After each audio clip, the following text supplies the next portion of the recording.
بسم اللہ الرحمن الرحیم نحمدہ ونصلی علی رسولہ الکریم اما بعد۔ دوستو عزیزو، ہم سب اس رمضان کے مقدس بابرکت مہینے سے گزر رہے ہیں۔ اللہ نے ہمیں یہ عطا فرمایا، کتنی خوش نصیبی کی بات ہے کہ رمضان کا مہینہ عطا فرمایا، پھر رمضان کے مہینے میں بھی آخری عشرے کی ان سعادتوں سے ہم گزر رہے ہیں۔ اب غور کرنے کی بات یہ ہے کہ اس سے ہم کتنا فائدہ اٹھا رہے ہیں، کیونکہ یہ مہینہ اتنا بابرکت ہے جس کے لیے لوگ، جتنے ہمارے اکابر بڑے بزرگ گزرے ہیں، تڑپتے رہتے تھے، اور اس کے ایک لمحے پر بھی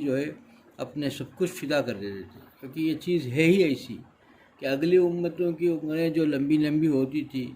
اللہ نے کتنی پیاری چیز دے دی کہ اسے سال کی عبادت سے زر کے ایک رات کی عبادت ہے۔ ایک رات اگر صحیح معنوں میں عبادت ہو گئی تو سال کی عبادتوں سے بڑھ کر ہو گیا۔ 84 سال تقریباً 83 سال سے زیادہ دن اس نے پا لیا ایک ہی رات میں، ساری زندگی عبادت۔ بس پیدا آنکھ کھولنے سے لے کر انسان کی زندگی کی کتنے دن ہیں، کتنے دن کی زندگی ہے انسان کی اوسطاً، لیکن اس نے 83 سال پورا مکمل عبادت میں گزر گیا، تو کتنی بڑی خوش نصیبی کی بات ہے۔ دوستو عزیزو، انسان غور کرے کہ یہ عبادت میں کیسے گزارتا ہے، یہ لمحات کیسے ہیں، اس کی زندگی کیسے گزارنی چاہیے۔ انسان یہ چونکہ اس میں دیکھیے ایک رات، اور اس رات کے اندر اللہ نے ایسے انعامات رکھے ہیں، تو اس کے لیے کتنا انسان مستعد ہو کر کے اللہ کی عبادت میں لگا رہنا چاہیے۔ لیکن انسان ہیں، ہم لوگ ہیں کہ ایمان والے ہو کر کے بھی غافل ہیں، ان راتوں میں بھی اپنے غفلت کی زندگی سے نہیں اٹھ رہے ہیں اور اس کو پانے کی فکر نہیں کر رہے ہیں۔ اور دیکھیے، ایک بیپاری ہے، تجارت کرنے والا تاجر، اس کا ایک ہدف ہوتا ہے۔ تاجر جتنے ہوتے ہیں ایک ہدف رکھتا ہے، ایک ٹارگٹ بولتے ہیں اس کو، ٹارگٹ رکھتا ہے، وہ ٹارگٹ اس کو مل جائے۔ اب اسے پوچھتے بھائی کیا ہوا اس بار بیپار آپ گئے تھے، کیا ہوا؟ تو کہا کہ بھائی مزہ نہیں آیا، وہ نہیں ہوا سکا، بیپار خوب کمایا، خوب مال کو بیچا اور خوب پیسے آئے، لیکن کہہ رہا ہے کہ بھائی ٹارگٹ نہیں پورا ہوا، تو کہتا ہے کہ مزہ نہیں ملا، وہ بات نہیں رہی۔ کیوں پوچھ رہا ہے کہ اس کا ایک ٹارگٹ بنایا ہے اس نے، وہ اتنا ہدف اس کو پورا حاصل کرنا ہے، وہ ہدف، اور جب وہ ہدف مل جاتا ہے اس کو، تو اس کی زندگی کا اسٹیٹس بدل جاتا ہے، اس کا رہنا سہنا بدل گیا، اس کا گھر کا نقشہ بدل گیا، بچوں کی تعلیم گاہیں بدل دیتا ہے، کاریں بدل گئی، گاڑی بدل گئی، سواری کا یہ بدل گیا، لباس بدل گیا، وضع خطہ بدل گیا، گھر کے تقریبات کا انداز بدل گیا۔ صرف ایک ہدف کیا ملتا ہے اس کو، اس کی زندگی بدل جاتی ہے۔ اب مومن مسلمان ہے، اس کو رمضان مل جائے، اور رمضان کا ہدف کیا ہے، رمضان کا ہدف کیا؟ ابھی دیکھیے، اب لیلۃ القدر اس کا اصل کیا مراد ہے، اصل لیلۃ القدر سے کیا پانا ہے، کیا ہے؟ اس سے یہ ہے کہ ہماری گناہ معاف ہو جائیں، ہمارے گھر کے سارے افراد کے گناہ معاف ہو جائیں، وہی لیلۃ القدر کا ہدف ہے، یہی اصل ہے، صرف گناہ معاف ہو جائے، اللہ راضی ہو جائے، ہمارے سارے خطائیں گناہیں اللہ معاف کر دے، یہی ہدف ہے۔ اب یہ ہم کو برس سے کتنے برسوں سے ہم کو رمضان مل رہا ہے، رمضان سے گزر رہا ہے، لیلۃ القدر ہم کو مل رہا ہے، لیکن ہماری زندگی کے اندر اس سے کیا فائدہ ہوا؟ اس ہدف کو پایا کہ نہیں پایا؟ پایا ہو تو ہماری زندگی میں کیا تبدیلی ہوئی؟ ایک مومن مسلمان ہے، وہ رمضان گزار لے اور پھر اس کی زندگی میں کوئی تبدیلی نہیں، جیسا تھا پہلے ویسا ہی ہے، تو اس نے کوئی ہدف نہیں پایا۔ اس کی رمضان میں یہ الگ بات ہے کہ اس کو عبادتوں کی توفیق مل گئی، مبارک ہو گئے، تلاوت مبارک،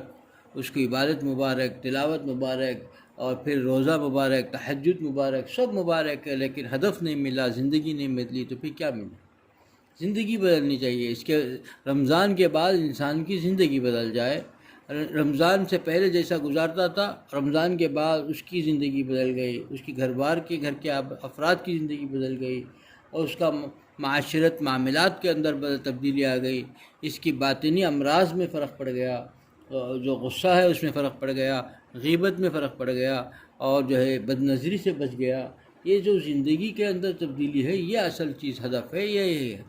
اور اس کو پانے ہی سے جو ہے مراد یہ ہے کہ زندگی کا ہدف، یعنی لیلۃ القدر اس نے پایا، اور یہ کیسی مبارک رات ہے، اور مل بھی جائے اور پھر انسان کے اندر زندگی میں تبدیلی نہ آئے۔ تاجر حضرات کی زندگی بدل جاتی ہے ہدف ملنے سے، اور ایک مومن مسلمان کی زندگی نہ بدلے جب یہ لیلۃ القدر پالے، یہ کیسے ہو سکتا ہے؟ انسان مانگے، اللہ سے مانگے، گر گڑائے، اور گر گڑا کر مانگ کر کے اللہ تعالیٰ کو راضی کرے، اللہ تعالیٰ کو اپنے گناہوں سے سچی توبہ کر کے اللہ کو راضی کر لیا، گناہوں سے معافی ہو گئی، گناہوں کے سارے گناہ معاف ہو گئے، تو اس کی زندگی بدل جائے گی۔ لیکن اب یہاں ایک بیماری، سب سے بڑی بیماری یہ چل رہی ہے کہ جو ہے آدمی اپنے آپ کو سمجھتا ہے کہ میں نے کون سا گناہ کیا ہے، مجھ سے کیا گناہ ہوا ہے۔ یہ عام طور پر بولتے ہیں، پریشان حال بولتے ہیں، کتنے لوگ ہیں پریشانی بتاتے ہیں کہ بھئی کچھ بیپار نہیں ہے، کچھ تاجرات نہیں ہے، بہت پریشان ہوں، اور بولتا ہے کہ مجھ سے کیا گناہ ہو گیا ہے، کیا کی سزا ہے، کیا گناہ ہو گیا۔ کتنی بڑی جرت ہے کہ انسان سراپا سر سے لے کر پیر تک جو ہے خطا کار ہے، سر سے پیر تک خطا کار ہے، صبح سے رات تک 24 گھنٹے گناہوں میں ڈوبا ہوا ہے، اور کہہ رہا ہے کہ یہ جو ہے مجھ سے کیا خطا ہوگی، میں تو اپنے گناہ کو گناہ نہیں سمجھ رہا۔ یہ بہت بڑی بیماری ہم لوگوں کو لگ گئی ہے، یہ بہت بڑی، سب اس میں خواص عوام سب اس میں مبتلا ہیں کہ ہم سے کیا خطا ہوئے، ہم سے کیا خطا ہوئے، یعنی اس کے اندر خطا، گناہ کو گناہ نہیں سمجھ رہا ہے، اپنے آپ کو گنہگار نہیں سمجھا تو پھر کیسے توبہ کرے گا، کیسے اللہ کے ہاں گڑائے گا، کیسے اللہ کو منائے گا۔ اللہ تعالیٰ تو ایسی کریم ذات ہیں، وہ تو جب گڑاتا ہے انسان تو کتنے بڑے گناہ ہوں، اللہ تعالیٰ فرماتے ہیں کہ بندے سے مخاطب ہو کر کے، اے بندے، سچے توبہ کرتا ہے اور اللہ کے حضور جو ہے ندامت کے آنسو بہاتا ہے، سچی توبہ کرتا ہے، ندامت کے آنسو بہاتا ہے، تو اللہ تعالیٰ فرماتا ہے، اے بندے، تیرے گناہ سارے زمین کے ذرات سے بڑھ کر ہو جائیں، سمندر کے خطرات سے بڑھ کر ہو جائیں، دنیا کے اندر جتنے جو ہے درخت ہیں، شجر ہیں، ان کے پتوں سے زیادہ تیرے گناہ ہو جائیں، تو بھی جو ہے تو بالکل نہ گھبرا، میری رحمت کے آنچل میں ڈھانپ لوں گا۔ اللہ تعالیٰ بندے سے مخاطب ہو کے کہتے ہیں، اور بندہ بالکل ہے کہ بھئی اس کو مانگے، سچی توبہ کرے، ندامت کے آنسو رو کر کے اللہ کو منائے، وہ تب تو یہ ملے گا۔ اللہ تعالیٰ تو جو ہے کریم آقا ہیں، کرم کرنا چاہتے ہیں، اسی کے لیے دعا سکھائی گئی، اے کریم آقا، کرم عفو درگزر فرما دے، کرم فرما دے۔ یہ دعا اس کے لیے، اس دن شب قدر کے دن خاص سے اس آخری عشرے میں مانگنے کے لیے اسی لیے فرمایا گیا کہ وہ کریم آقا جب ڈھانپ لیں، گناہ کتنے بھی ہو جائیں، گناہ تو بے حساب ہے، کیونکہ ہمارے ایک حد ہے اس کی، لیکن اللہ تعالیٰ کے عفو و کرم کی، اس کے جو ہے محبت کی کوئی انتہا نہیں، کوئی اس کی انتہا ہی ہے نہیں۔ ہمارے کتنے بھی ہو جائیں، ایک انتہا تو ہوگی۔ زمین سے آسمان تک گناہ میں بھرا ہوا ہے، ہر لمحہ گنہگار ہے، کوئی گناہ اس نے نہیں چھوڑا، کوئی گناہ نہیں چھوڑا، سارے بڑے سے بڑے گناہ بھی کر رہے ہیں، لیکن اللہ تعالیٰ کے حضور سچے دل سے توبہ کرے گا، اللہ تعالیٰ کے کرم اور عفو کے سامنے کوئی حیثیت ہی نہیں رکھتی، لمحوں میں ختم ہو جائے گا۔ لیکن انسان ہے کہ گناہگار گناہ سمجھتا ہی نہیں ہے، اپنے آپ کو نیکوکار سمجھ رہا ہے، تو پھر گناہ کے توبے کی توفیق کیسے ہو گئی؟ اس کی اصل وجہ کیا ہے؟ جب دیکھو کہ بھئی آدمی گناہ کا گناہگار کیوں نہیں سمجھتا ہے، بھئی گناہ اپنے آپ کو خطا کار گنہگار کیوں نہیں سمجھ رہا ہے، تو پتہ یہ چلتا ہے کہ انسان، ہر ایک آدمی، چاہے اس میں خواص عوام، اس کی کوئی وہ نہیں جو ہے الگ الگ نہیں ہے، سبھی لوگوں کے اندر یہ بات ہے کہ اپنا ایک ڈھانچہ بنایا دین کا، اپنا ایک ڈھانچہ بنایا ہے، ایک اسلام کا ڈھانچہ، دین کا ڈھانچہ بنا رکھا ہے، اس میں جب دیکھتا ہے تو سمجھتا ہے کہ میں تو بہت اچھا ہوں، خود کا بنایا ہوا ڈھانچے میں اپنے آپ کو دیکھتا ہے، خود بنایا، خود ساختہ ڈھانچہ ہے، خود اس نے اپنے اسلام کا اور دین کا ایک ڈھانچہ بنا لیا، اسی میں وہ دیکھتا ہے، اسی کے آئینے میں دیکھتا ہے جس کو اس نے بنایا ہے، اور اس کے خاکے میں دیکھتا ہے، تو پھر وہ اپنے آپ کو اچھا دکھتا ہے۔ تو صحابہ اکرام رضوان اللہ اجمعین جو تھے، وہ جو تھے حضور صلی اللہ علیہ وسلم کو اپنا آئیڈیل مانتے تھے، اپنا نمونہ مانتے تھے، وہ ایک نمونہ تھے، انہوں نے جو دین لایا وہی اسی پر چلتے تھے، اس آئینے میں دیکھتے تھے،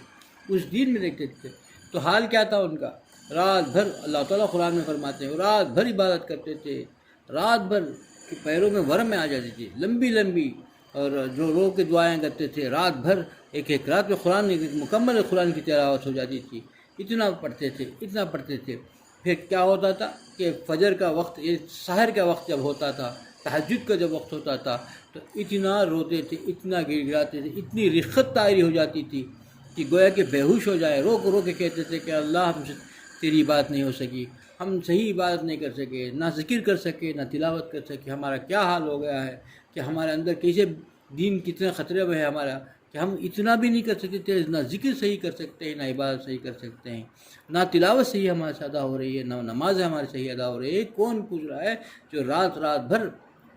تڑپ تڑپ کر کے اللہ تعالیٰ کے حضور رو رو کر مانگتا تھا، پھر اس کے اندر رقت طاری ہو جاتی تھی۔ اتنی عبادت کرنے کے باوجود وہ اپنے آپ کو گنہگار، خطا کار اور بالکل جو ہے نالائق اور اپنے آپ کو جو ہے دین سے بالکل دور سمجھتے تھے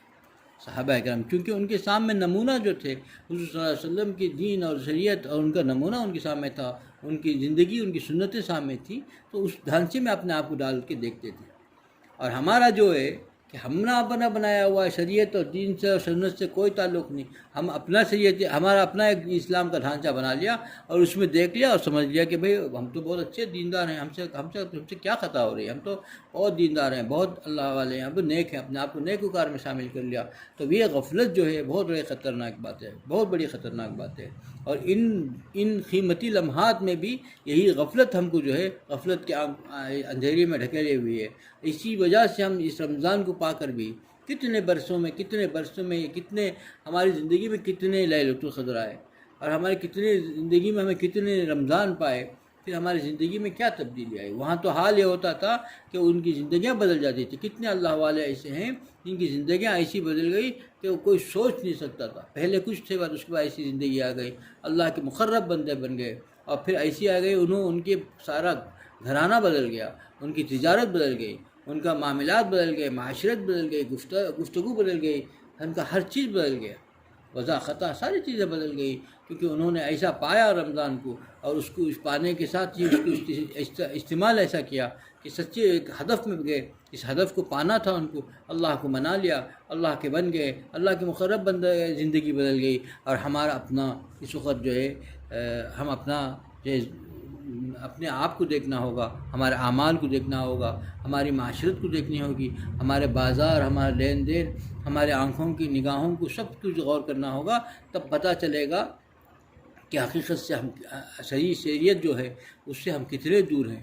اور کتنے دور ہیں۔ اور پھر اس کو جو ہے اس کو پانے کے لیے، اس کو اپنے آپ کو شریعت میں ڈھالنے کے لیے، شریعت کے مطابق اپنی زندگی کو بدلنے کے لیے سچے توبہ کرنا ہوگا۔ اور سچی توبہ کیا ہے؟ ندامت کے دو آنسو اللہ کے حضور کے گرا دیا، لمحے میں کہیں سے کہیں پہنچ جاتا ہے۔ سچی توبہ ہو جائے، اللہ کے حضور سچے دل سے توبہ کرے، زبان سے توبہ نہیں ہے، توبہ تو بھگتا ہی رہے، صبح سے شام تک استغفار پڑھ ہی رہا ہے، لیکن دل اس کا ندامت نہیں کر رہا ہے، دل سے ندامت نہیں ہو رہی ہے، دل سے